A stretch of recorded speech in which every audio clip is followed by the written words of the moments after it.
A gente continua falando sobre saúde, viu? Você sabe quais os deveres de planos de saúde nos tratamentos complementares? O que pode e o que não pode? Vamos conversar agora com Juliano Pessoa, que é advogado e especialista em saúde, e ele vai tirando para a gente essas dúvidas. Seja bem-vindo aqui ao nosso estúdio. Primeiro, vamos explicar para o pessoal o que são os tratamentos complementares. Eu acho que a gente fala tanto essa palavra, mas esse termo, né, muita gente não sabe o que de fato é tratamento complementar. Bom dia. Bom dia, Paulano. Bom dia quem nos assiste. Na realidade, o tratamento complementar, a gente pode trazer um exemplo prático aqui das terapias mais diversas que existem aí, que são inseridas nesse grupo, né?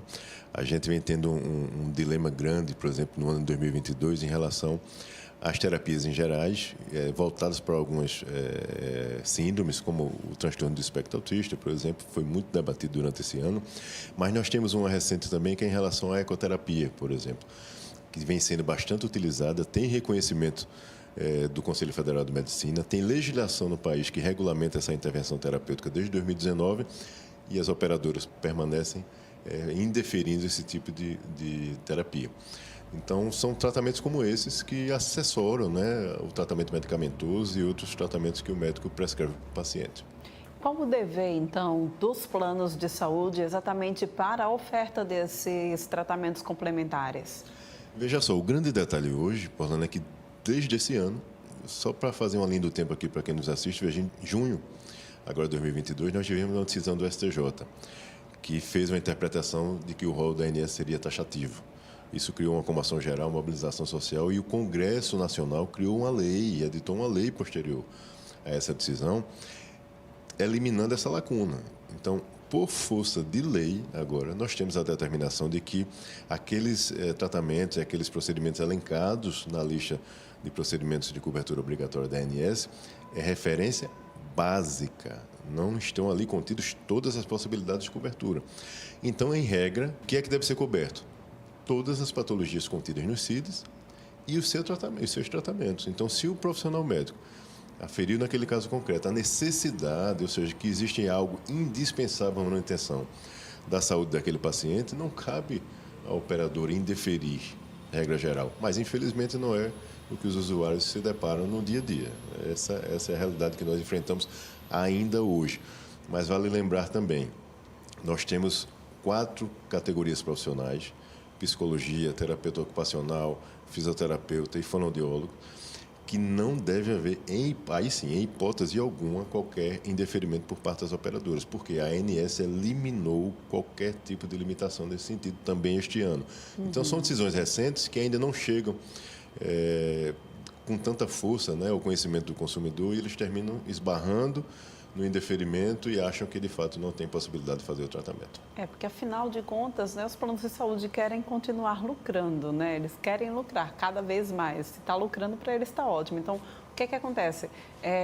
Se o médico pede, caso o plano de saúde não esteja, então, fazendo valer, né, essa lei, eles passam a cobrar, eles cobram para esse tratamento, é isso?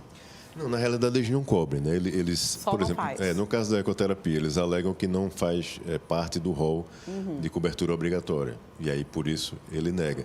Mas é como nós falamos, nós temos uma lei que diz que aquele rol é referência básica. Se é referência básica, se o médico entendeu e justificou a necessidade daquele paciente fazer um procedimento que não consta no rol, deve haver sim a cobertura. Esse aqui é o grande detalhe. Porque o que é que a legislação exige?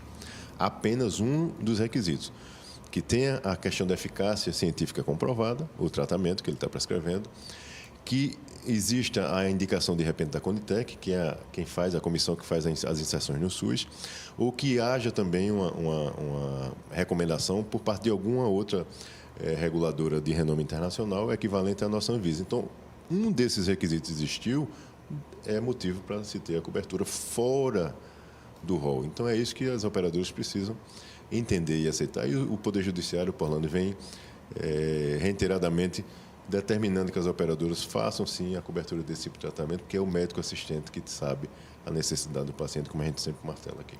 Pois é, agora essa celeuma, a gente já falou de médico aí, essa celeuma acaba atrapalhando muito a vida dos médicos também, né? Imagina só, vai e volta, e de repente ele não se sente tão à vontade para passar os tratamentos que são necessários para algumas doenças. Exato, Paulano. E veja, além dessa questão do constrangimento, vamos chamar assim, né, que pode causar para o próprio profissional, você tem também um dilema envolvendo o próprio tratamento. Algumas patologias, a gente citou aqui o autismo, são crianças que precisam ter uma abordagem muito delicada, são crianças que são difíceis de criar vínculo com o próprio profissional que está assistindo. Então, muitas vezes, ela demora meses e meses construindo aquela relação com o profissional que está fazendo a sua assistência, e o retardar ou qualquer obstáculo que é criado aí no decorrer dessa abordagem, desse tratamento, pode causar um prejuízo para o paciente. A gente se depara muitas vezes, por exemplo, com alguns descredenciamentos de profissionais.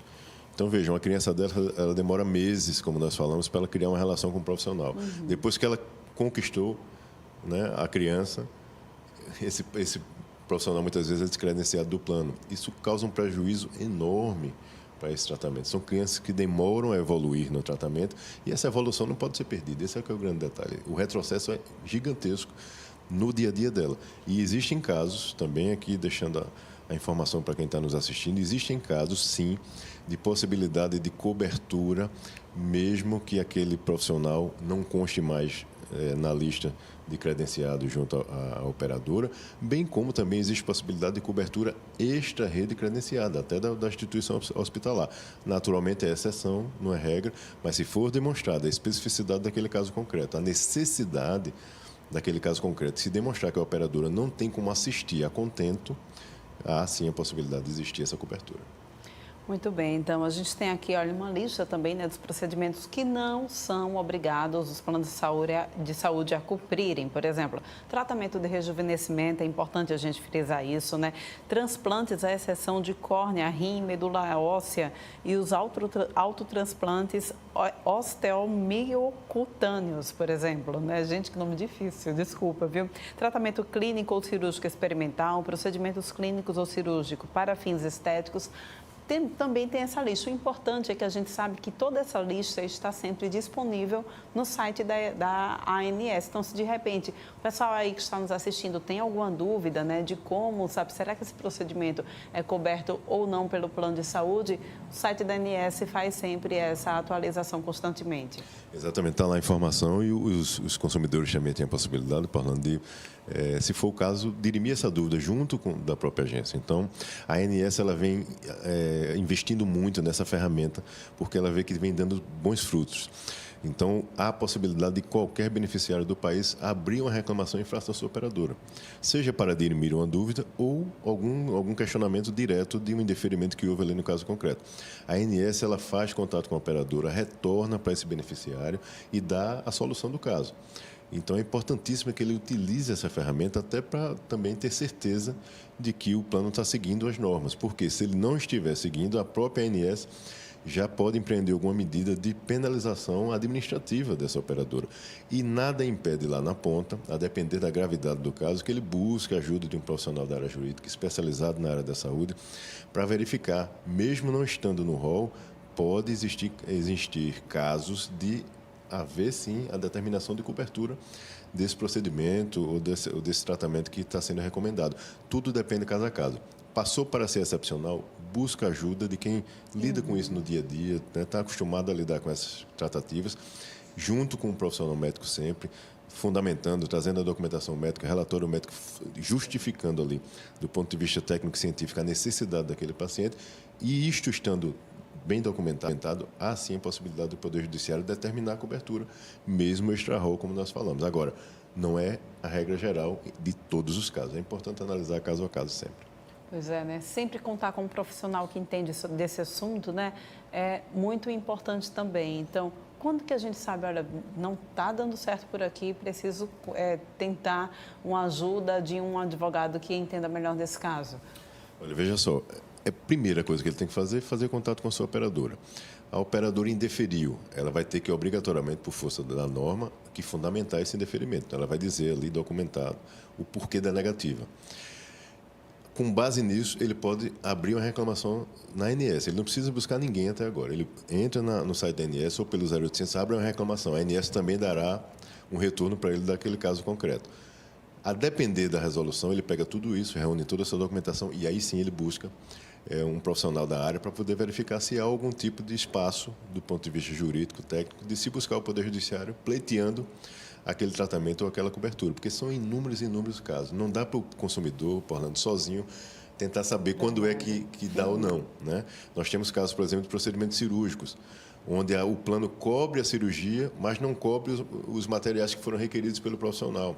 Por quê? O profissional está muitas vezes querendo fazer uma abordagem menos invasiva.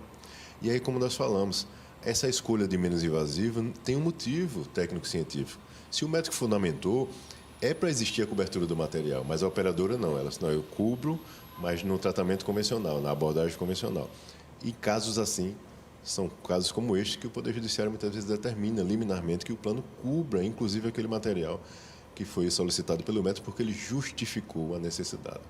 Agora, numa outra questão também que acontece muito, a gente vê acontecer muito, por exemplo, em casos de cirurgias, né? O médico, ele está coberto pelo plano de saúde, mas o médico diz, olha, mas a minha equipe de anestesista, enfim, não está coberta. E por que isso acontece tanto? Olha, a gente precisa ver, assim, primeiro, as condições que isso acontece, né? Regra geral, tudo tem que estar abarcado pelo contrato daquele plano. Mas se há algum tratamento diferenciado, de repente, que foi acordado ali entre o paciente e o seu médico, pode existir esse tipo de coisa. Porque o que acontece muitas vezes, o parto acontece muito isso, né? A sua médica que faz o pré-natal, necessariamente ela não estará de plantão, vamos dizer assim, naquele dia, né? O plano é obrigado a fornecer, sim, um obstetra para fazer o seu tratamento, o seu parto, na realidade, mas nem sempre será a sua obstetra que estará de plantão naquele dia. O plano vai montar a equipe lá e disponibilizar para você, mas caso você queira a sua médica, é isso que vem acontecendo muito, você tem que fazer um acordo extra plano, né? Então são construções que são feitas, infelizmente, como esta, que termina sobrando um pouquinho para o consumidor. Mas é importante que ele verifique o porquê dessa cobrança, ele solicite a informação em relação a isso. O bom da gente destacar aqui, Orlando, é que toda e qualquer informação prestada para o consumidor tem que ser clara e transparente. Ele não pode ficar com dúvida, ele não pode saber o porquê dele estar pagando aquilo ali e ninguém informá-lo do motivo. Tudo tem que estar claro e transparente. E aí, posteriormente, se for o caso, a depender da necessidade e urgência, ele verifica se houve alguma ilegalidade, alguma abusividade naquela cobrança. Nem toda cobrança extra será abusiva, mas algumas vezes ela pode ser abusiva. Então, é importante que ele olhe, se documente, peça a comprovação do pagamento que ele fez fora do plano de saúde, peça nota fiscal, peça recibo e deixe tudo documentado. Caso exista alguma abusividade, ele poderá, sim, ter tempo, tranquilamente, de analisar após o procedimento e, se for o caso, pedir o ressarcimento até do plano de saúde. Nada impede isso. Muito bem, então. Muito obrigada mais uma vez pela tua participação aqui. Eu que agradeço. Estarei sempre à disposição. Bom dia para todos.